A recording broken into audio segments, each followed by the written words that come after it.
प्रचाराच्या मैदानात सांगली लोकसभा मतदारसंघासाठी जयश्रीताई मदनभाऊ पाटील यांनी प्रचाराचा झंझावात सुरू केला। विशालदादा पाटील यांच्या प्रचारासाठी स्वतः जयश्रीताई पाटील यांनी पुढाकार घेतला। त्यांनी सांगलीसह प्रत्येक भागामध्ये प्रचार सुरू केला। त्यांना प्रचंडसा प्रतिसाद मिळतोय। पत्रकार राजेंद्र शिंदे, झी न्यूज मराठी। त्यांच्या मनात असा कुठलाही वाद शिल्लक राहू नये।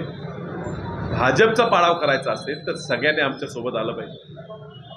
आम्ही वसंतदादांचे, डॉक्टर पद्मनाभ कदमांचे, राजाराम बापूंचे, गुलाबराव पाटलांचे, सर्व नेत्यांचे आशीर्वाद घेऊन ही उमेदवारी अर्ज भरला आहे आणि मला विश्वास वाटतो या सर्व नेत्यांवर प्रेम करणारे सर्व कार्यकर्ते आमच्या पाठीशी राहतील।